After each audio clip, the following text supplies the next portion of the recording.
6 फरवरी 2023 रात करीब 4:17 टर्की का शहर अंताकिया -2 डिग्री टेम्परेचर में लाखों लोग अपने घर में सो रहे हैं कि तभी जमीन हिलती है। ये एक 7.8 मैग्नीट्यूड का भूकंप है जिसकी ताकत इतनी ज्यादा थी कि अंताकिया शहर की पूरी धरती 6 मिलीमीटर तक अपनी जगह से खिसक गई। इसके कुछ ही पलों के बाद आसमान छूती इमारतें, अपार्टमेंट, स्कूल, हॉस्पिटल, कॉलेज सब कुछ ताश के पत्तों की तरह ढह जाते हैं। लाखों लोग तुरंत ही कई टन मलबे में नीचे दब गए। चारों तरफ लोगों के चिल्लाने की आवाजें थी मदद के लिए और दर्द में। पर इससे पहले कोई कुछ कर पाता 7.7 मैग्नीट्यूड का एक और भूकंप आता है। इस पल तक ये पूरा शहर ऑलमोस्ट फ्लैट हो चुका था, सारा इंफ्रास्ट्रक्चर खत्म हो चुका था और जब तक रेस्क्यू टीम पहुंची मलबे के अंदर सिर्फ लाशें बची थीं। इस घटना में करीब 50,000 से ज्यादा लोगों की जान गई और लाखों लोग घायल हुए। वैसे ये सिर्फ ऑफिशियल आंकड़े हैं, रियल नंबर इनसे कहीं ज्यादा होगा। लेकिन सवाल ये है कि ये सब कुछ मैं आपको क्यों बता रहा हूँ? देखो, ये सब मैं आपको सिर्फ इसलिए बता रहा हूँ क्योंकि भारत को लेकर भी अब साइंटिस्ट अलर्ट कर रहे हैं कि भारत में एक बहुत बड़ा एक्सट्रीम अर्थक्वेक आने वाला है। एक ऐसा अर्थक्वेक जिसकी ताकत 32,000 न्यूक्लियर के बराबर होगी, जो टर्की के इस अर्थक्वेक से भी ज्यादा पावरफुल होगा। ये प्रैक्टिकली इतना खतरनाक होगा कि इससे 30 करोड़ लोग, जिसमें मैं, आप, हमारी फैमिली, हर कोई शामिल है, वो सब खतरे में आ जाएंगे और इसका नाम होगा द ग्रेट हिमालयन अर्थक्वेक। तो देखो गाइस, ये वीडियो काफी सीरियस होने वाली है क्योंकि रिसेंटली पब्लिश्ड रिपोर्ट की माने तो भारत में अभी भी लगभग 9 रिक्टर स्केल या फिर उससे भी ज्यादा का ग्रेट हिमालयन अर्थक्वेक आने वाला है, जिसकी चपेट में ऑलमोस्ट पूरा नॉर्थ इंडिया आएगा। और सबसे खतरनाक बात यह है कि इस अर्थक्वेक का कोई पैटर्न तक नहीं है। मतलब कि ये कल आ सकता है, 1 महीने बाद आ सकता है या फिर अभी जब आप इस वीडियो को देख रहे हो तब भी आ सकता है और ये कंसर्निंग है। तो हाय गाइस, मैं हूं आकाश और आज की इस वीडियो में हम विद प्रूफ उस खतरे के बारे में डिस्कस करेंगे जो फॉर श्योर आगे आने वाले समय में शायद हर भारतीय को फेस करना पड़ेगा।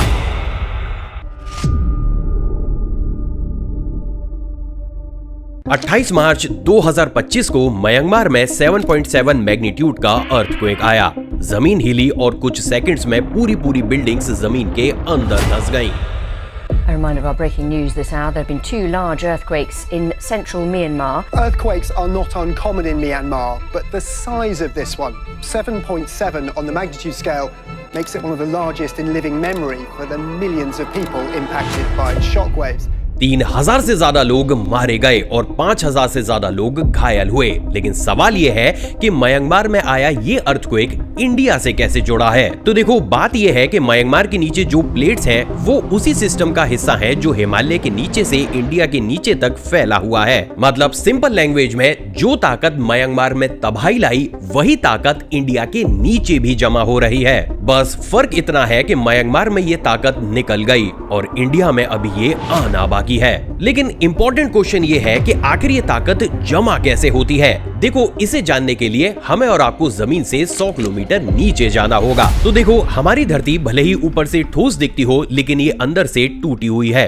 पूरी जमीन बड़ी बड़ी चट्टानों के टुकड़ों में बटी हुई है जिन्हें टेक्टोनिक प्लेट्स कहा जाता है। ये प्लेट्स हमेशा ही धीरे धीरे चलती रहती है और इंडिया के नीचे जो प्लेट्स हैं वो हर साल 4 से 5 सेंटीमीटर आगे बढ़ रही हैं। 4 से 5 सेंटीमीटर का मतलब हुआ लगभग 1 उंगली के बराबर। अब सुनने में भले ही ये चीज आपको काफी ज्यादा कम लग रही हो, लेकिन ये चीज प्रैक्टिकली करोड़ों सालों से चल रही है, आज भी चल रही है और लगातार आगे आने वाले समय तक भी चलेगी। और ये चीज कितने बड़े स्केल पर इंपैक्ट डालती है इसका अंदाजा आप इस चीज से लगा सकते हो कि इसी टक्कर ने द ग्रेट हिमालय माउंटेन्स को बनाया है। तो अब सवाल ये है कि अगर इंडिया के नीचे ये प्लेट्स आसानी से चल रही हैं, तो भाई फिर इनसे अर्थक्वेक आता कैसे है?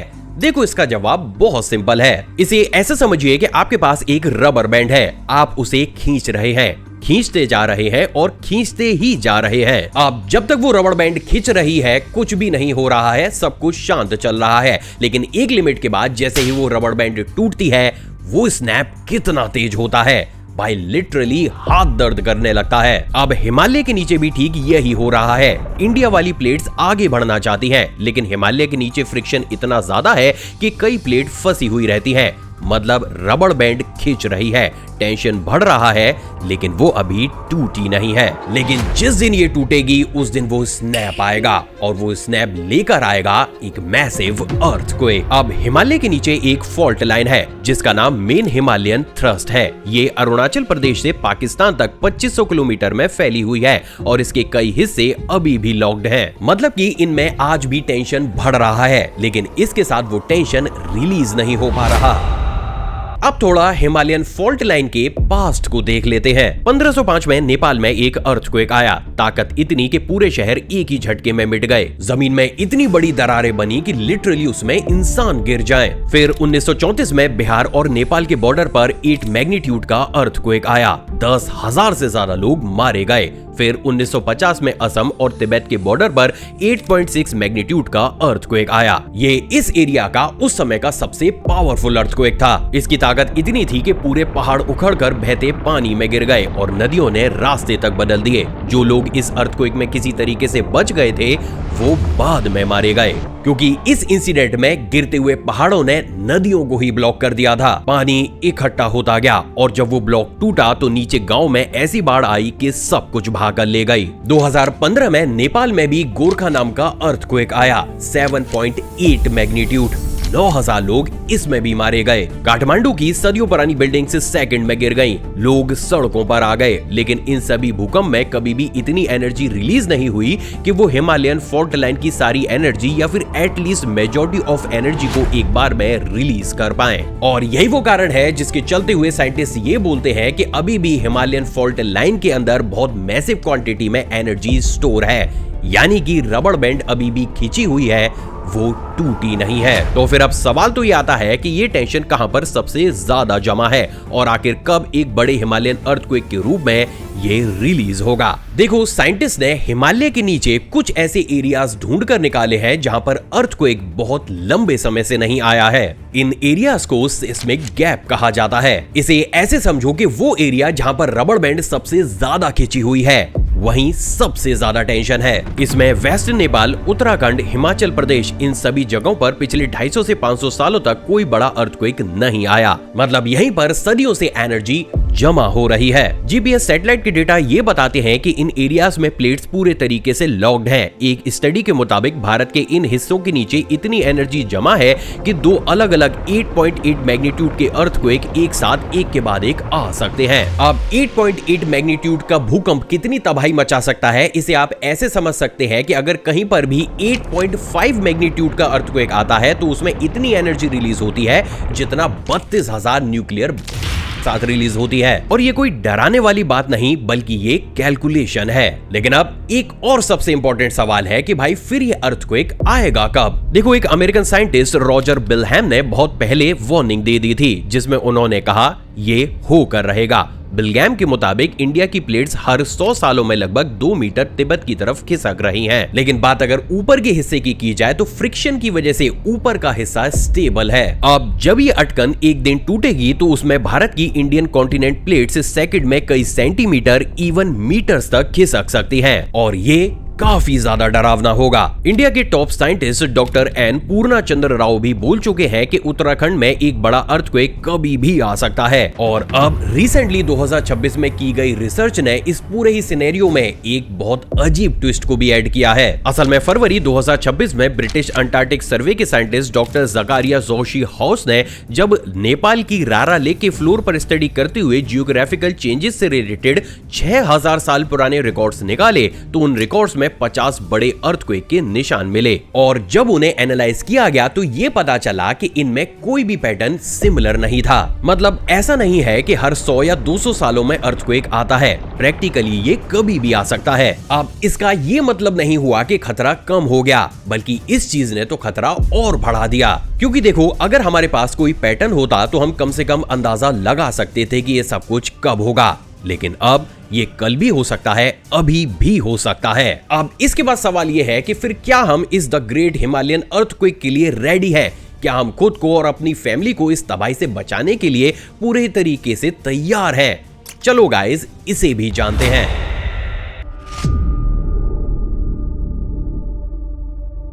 तो चलो गाइस अब एक स्ट्रेंज रियलिटी जानते हैं। देखो स्टडीज क्लियर करती हैं कि इंडिया की 59% जमीन अर्थक्वेक के खतरे में है। मतलब कि जब ये 9 से 12 मैग्नीट्यूड का ग्रेट हिमालयन अर्थक्वेक आएगा तो इससे ऑलमोस्ट आधे से ज्यादा भारत प्रभावित होगा। 2025 में ब्यूरो ऑफ साइंस स्टैंडर्ड ने जब इंडिया का अर्थक्वेक मैप रिलीज किया तो उसमें आप क्लियरली ये देख सकते हैं कि पूरे हिमालय के रीजन को जोन 6 में डाला गया है। ये सबसे खतरे वाला जोन होता है। इंटरेस्टिंगली इसमें जम्मू कश्मीर, हिमाचल, उत्तराखंड, सिक्किम, अरुणाचल प्रदेश और पूरा नॉर्थ ईस्ट आता है। ये सब के सब जोन 6 में है। अब अगर दिल्ली पर आए तो दिल्ली जोन 4 में आता है, यानी कि अगर ग्रेट हिमालयन अर्थक्वेक आया तो दिल्ली में भी करोड़ों लोग प्रभावित होंगे। देखो ऐसा इसलिए है क्योंकि दिल्ली 3 एक्टिव फॉल्ट लाइन के ऊपर बैठी हुई है। और अब अगर इसी पैटर्न में हम 60% इंडिया को कवर करने वाले अर्थक्वेक इफेक्टेड मैप को देखें तो हमें ये बात क्लियरली समझ में आती है कि क्यों साइंटिस्ट हमें ये वार्न कर रहे हैं कि ग्रेट हिमालयन अर्थक्वेक करीब 30 करोड़ भारतीयों की जान का दुश्मन बन सकता है। पर देखो ये जमीन की बात है और ज्योग्राफी का हम इंसान कुछ भी नहीं कर सकते। जिसके बाद हम नेक्स्ट क्वेश्चन पर आते हैं कि फिर क्या हमारा इंफ्रास्ट्रक्चर यानी कि हमारे घर, स्कूल, हॉस्पिटल या कॉलेजेस, क्या वो सब इस अर्थक्वेक को झेलने के लिए तैयार है या फिर नहीं। मतलब कि इन शॉर्ट जिन घरों, बिल्डिंग में हम रहते हैं, हमारे बच्चे पढ़ते हैं या फिर हमारा इलाज होता है, क्या वो इस ग्रेट हिमालयन अर्थक्वेक के लिए सेफ है? तो देखो इसके लिए 2019 में गवर्नमेंट ने एक ऑडिट किया और उसे सुनकर लिटरली आपकी रूह कांप जाएगी। इंडिया की 65 से 70% इंपॉर्टेंट बिल्डिंग्स जैसे कि school, hospital, bridges, government offices, ये सब अर्थक्वेक सहने के लायक तो बनी ही नहीं है। मतलब कि ये सोचिए कि जिस स्कूल में आपके बच्चे पढ़ रहे हैं अगर अर्थक्वेक आया तो वो सबसे पहले गिरेगा। जिस हॉस्पिटल में आप इलाज कराने जाएंगे वो खुद मलबे में बदल चुका होगा। और ये कोई डराने वाली बात नहीं है, बल्कि साल 2001 में गुजरात के भुज में ये हो भी चुका है। असल में 2001 में जब वहां पर 7.7 मैग्नीट्यूड का अर्थक्वेक आया तो उसमें लगभग 20,000 से ज्यादा लोग मारे गए। जो बिल्डिंग्स गिरी उनमें 80% ने सिस्मिक सेफ्टी रूल्स तक को फॉलो नहीं किया था। आज उस बात को 25 साल बीत चुके हैं, लेकिन हालात वैसे के वैसे हैं। अब आपको ये लगेगा कि चलो जो पहले हुआ वो तो हो ही गया, अब तो हमारे पास साइंटिफिक डेटा है, हमारे पास ऑलरेडी वार्निंग है, तो अब अगर ये आया तो एटलीस्ट हम खुद को बचा पाए और नुकसान कम होगा। लेकिन मैं आपको एक सच बताऊं, मैं गारंटी दे सकता हूं कि आज की डेट में भी हम में से बहुत से लोग इस न्यूज और इस वीडियो को भी सिर्फ एंटरटेनिंग वे में देख रहे होंगे, क्योंकि हम भारतीय कभी ह्यूमन लाइफ को सीरियसली लेते ही नहीं है, खासकर अपनी फैमिली को छोड़कर। हमें ये लगता है कि ये चीज मैं क्यों सोचूं, कोई और सोच लेगा, और प्रैक्टिकली यही सोच हमारी जान पर आ जाती है। और इसका एक जीता जागता एग्जांपल मैं आपको अभी दे सकता हूँ। 2013 में केदारनाथ में साइंटिस्ट ने पहले से ही वार्निंग दी थी कि खतरा है, पर जैसे मैंने अभी कहा लापरवाह लोगों ने इसके ऊपर ध्यान तक नहीं दिया और फिर मंदाकिनी नदी में इतना पानी और मलबा आया कि पूरा शहर डूब गया। लोग मंदिर के अंदर कई दिनों तक फंसे रहे, नदियों में लाशें बहती रही और हालात बद से बदतर हो गए। लेकिन हम इंसान तब भी नहीं सुधरे। असल में इस घटना के बाद भी कंस्ट्रक्शन बंद नहीं किए गए, बल्कि और तेज कर दिए गए। पहाड़ों पर आज भी होटल्स बन रहे हैं, रेस्टोरेंट्स बन रहे हैं, बिल्डिंग्स बन रही हैं, वो भी बिना किसी अर्थक्वेक सेफ्टी को मेजर किए। जोशीमठ में 2023 में जब जमीन धसी तब ये पता चला कि यहाँ पर इतना कंस्ट्रक्शन हो चुका था कि पहाड़ अंदर से खोखला ही हो चुका था। स्टिल हम अब भी नहीं रुके। उत्तराखंड में, हिमाचल में, कश्मीर में, दिल्ली की तंग गलियों में हजारों इलीगल बिल्डिंग्स खड़ी हुई हैं। सकरी गलियां इतनी टाइट हैं कि अगर अर्थक्वेक आया तो बाहर निकलना भी मुश्किल होगा। इस सिचुएशन में अगर बिल्डिंग गिरी तो रेस्क्यू टीम तक का मलबे तक पहुंचना मुश्किल हो जाता है। Disaster expert doctor Aliya Jafar ये कहती हैं कि इंडिया में अर्थक्वेक से ज्यादा लोग गिरती हुई बिल्डिंग्स में मारे जाते हैं। और साइंटिफिक परमेश बैनर्जी ने ये लिखा कि जापान, अमेरिका, चिली सबकी तुलना में हिमालय दुनिया की सबसे कम मॉनिटर्ड अर्थक्वेक जोन है। मतलब ना हम तैयार हैं, ना हमारे पास पूरी इंफॉर्मेशन है और खतरा हम भारतीयों के सर पर सबसे बड़े स्केल में मंडरा रहा है। तो अब बस एक ही सवाल बचता है कि फिर भाई हम करें क्या? देखो अर्थक्वेक को रोका नहीं जा सकता और ये बात सच है, लेकिन इसकी तैयारी हो सकती है अगर हम सीरियस हों। अमेरिका, यूरोप जैसे देशों में इंसानी जानों को इतनी इंपॉर्टेंस मिलती है कि अगर किसी भूकंप या फिर हरिकेन की सिर्फ वार्निंग ही आ जाए तब भी कई हफ्तों या फिर महीनों तक उससे निपटने की प्री प्लानिंग कर ली जाती है। जापान में तो हर एक बिल्डिंग ऑलमोस्ट अर्थक्वेक प्रूफ बनाई जाती है। इंडिया में सबसे पहला काम यह है कि पुरानी बिल्डिंग्स चेक हों, जो अनसेफ हैं उन्हें या तो ठीक कराया जाए या फिर गिरा दिया जाए। हर इंपॉर्टेंट बिल्डिंग जैसे कि स्कूल, कॉलेजेस या फिर हॉस्पिटल में रेगुलर ड्रिल करानी चाहिए। हिमालय में वार्निंग सेंसर्स लगाने चाहिए और सबसे जरूरी बात, लोगों को सोच बदलनी होगी। हमारे साथ कुछ नहीं होगा, यही सोच सबसे खतरनाक है, क्योंकि केदारनाथ में भी लोग यही बोलते थे, भुज में भी यही बोलते थे, मयंकमर में भी यही बोलते थे। हमें ये समझना होगा कि ग्रेट हिमालयन अर्थक्वेक का आना, साइंटिस्ट का हमें वार्न करना, ये प्रेडिक्शन नहीं बल्कि रियल साइंस है। हमारे पास सिस्मिक मैप्स हैं, सैटेलाइट डेटा है, हजारों सालों से ज्योग्राफिकल चेंजेस रिकॉर्ड हैं और सब चिल्ला कर ये कह रहे हैं कि 500 सालों से स्टोर्ड एनर्जी कभी भी एक झटके में बाहर निकलकर भारत में तबाही मचा सकती है। यानी कि हमें इस वार्निंग को सीरियस लेने की जरूरत है। इससे अपने आप को और अपने परिवार को सेफ रखने की जरूरत है, क्योंकि हिमालय ने वार्निंग दे दी है। अब फैसला हमारा है कि हम इसे सुनते हैं या फिर नहीं। सो आई होप गाइज आज की वीडियो आपको इन्फॉर्मेटिव लगी होगी। गाइज इस वीडियो को लाइक करने के बाद हर एक इंसान के साथ इसे शेयर जरूर कीजिएगा। आपको मेरा ये सजेशन कैसा लगा या इसमें और क्या इंप्रूवमेंट किया जा सकता है इंडिया की कंडीशन में, आपको जो कुछ भी लगता है नीचे कमेंट सेक्शन में सबके साथ शेयर जरूर कीजिएगा। इसके साथ ही गाइज अगर आप चैनल पर नए हैं और विद प्रूफ इन्हीं तरीके की मिस्ट्रीज वीडियो देखना पसंद करते हैं तो इस चैनल को सब्सक्राइब कर उस बेल आइकन को प्रेस जरूर कीजिएगा। इसके साथ ही मैं आपको ये रिकमेंड करूंगा कि भाई ये जो वीडियो है ना, इसे भी एक बार चेकआउट जरूर करना, क्योंकि ये भी अपने आप में काफी इंटरेस्टिंग है। मिलते हैं एक और वीडियो में, जब तक खुश रहिए और दूसरों को भी खुश रखिए।